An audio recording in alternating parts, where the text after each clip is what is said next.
जंगल के बीचों बीच एक छोटा सा गांव था, जिसके चारों ओर से हरे भरे पेड़ खींचे जाते थे। इस गांव का नाम सुकूनपुर था।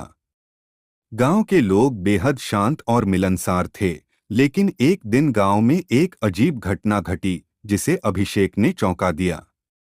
गांव के पास ही एक घना जंगल था, जिसमें तरह तरह के जानवर रहते थे।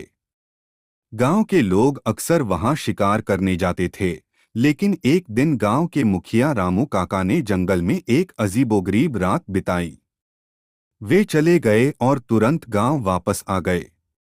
उन्होंने गांव वालों को बताया कि वे जंगल में एक भयानक चीख पुकार मचा रहे हैं। गांव के लोग पहले तो हंसे, परंतु जब कुछ और लोगों ने चुपचाप आवाज उठाई तो सब घबरा गए। गांव में चर्चा हो रही है कि जंगल में कोई रहस्यमय शक्ति है। कुछ लोगों ने इसे भूत प्रेत का नाम दिया, तो कुछ ने इसे कोई बड़ा जंगली जानवर नहीं बताया। रामू काका ने गांव वालों से कहा कि हमें डरना नहीं चाहिए और इस रहस्य का पता लगाना चाहिए। उन्होंने कुछ युवाओं को साथ लेकर जंगल में जाने का निर्णय लिया। वे सब अपने अपने हथियार लेकर जंगल की ओर चल पड़े। जंगल में घुसते ही उन्होंने वही भयानक आवाज फिर से सुनी। सभी डर के मारे गए, लेकिन रामू काका को कोई नुकसान नहीं हुआ। वे धीरे धीरे आवाज की ओर बढ़ने लगे। जब उन्होंने पास जाकर आवाज लगाई तो उन्होंने देखा कि एक पेड़ के नीचे एक बड़ा सागौन है और चिल्ला रहा है।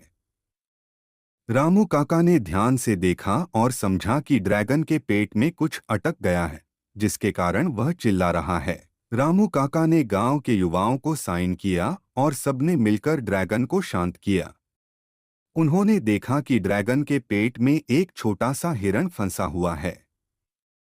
उन्होंने बड़ी सावधानी से ड्रैगन के पेट से हिरण को बाहर निकाला। ड्रैगन ने राहत की सांस ली और जंगल में वापस चला गया। गांव के लोग इस घटना से बहुत खुश हुए और रामू काका की बहादुरी की। इस घटना के बाद गांव में फिर कभी ऐसी अजीब आवाज नहीं आई। गांव के लोग इस घटना से सीख सकते हैं कि किसी भी समस्या का समाधान डर से नहीं, बल्कि समझदारी से किया जा सकता है। इस घटना ने गांव वॉलंस के जंगलों में एक नई गैंग और विश्वास जगाया। उन्होंने समझाया कि किसी भी रहस्यमय घटना का सामना करने के लिए एकता और धैर्य की आवश्यकता होती है। रामू काका की बहादुरी और बच्चों की मदद से गांव में शांति लौट आई। इस घटना के बाद गांव के लोग और भी सबसे ज्यादा एकजुट हो गए। उन्होंने जंगल में जाने से पहले एक टीम का नियम बनाया ताकि फिर से कोई ऐसी घटना न हो। गांव के बच्चों ने भी बताई इस घटना से जुड़ी कुछ खास बातें। वे अब समझ गए थे कि अंधेरे में समस्या का समाधान नहीं होता, बल्कि मिलजुल कर और समझदारी से काम लेने से हर मुश्किल का हल निकल सकता है। कुछ महीने बाद गांव में एक और घटना घटी। एक दिन गांव के किनारे पर कुछ अजनबी लोग आए। वे लोग बहुत साझीदार और थके हुए लग रहे थे। गांव वालों ने अपनी बात बताई और पता चला कि वे लोग अपने गांव से भटक गए हैं और घर वापस जाने का रास्ता ढूंढ रहे हैं। गांव वालों ने उन अजनबियों की मदद करने का निर्णय लिया। उन्होंने उन्हें खाना बनाने और आराम करने की जगह दी। अगले दिन रामू काका और कुछ युवा अजनबियां अपने गांव तक की तैयारी के लिए चले गए। रास्ते में एक बार फिर से वे जंगल से गुजरे। इस बार भी जंगल में वंडरफुल की आवाज सुनी गई, लेकिन इस बार रामू काका और उनके दोस्त डरने की जगह मना कर दिया गया। उन्होंने ध्यान से सुना और समझाया कि यह आवाज कहीं और से आ रही है। उन्होंने आवाज दी की दिशा में भी ठा है और देखा कि एक पेड़ पर एक पक्षी का घोंसला है और उसमें एक छोटा सा उपकरण चिल्ला रहा है। रामू काका और उनके साथियों ने मिलकर उस कलाकारी को बाहर निकाला और उसे आजाद कर दिया।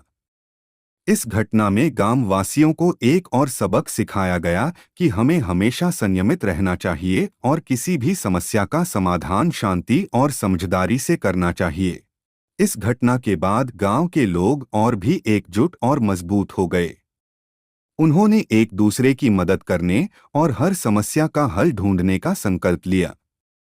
सार्वभौमपुर गांव एक मिसाल बन गया है कि कैसे एकता, धैर्य और साहस से किसी भी मुश्किल का सामना किया जा सकता है। इस कहानी से हमें यह सीख मिलती है कि डरकर डांस से बेहतर है मिलकर हर मुश्किल का सामना करना।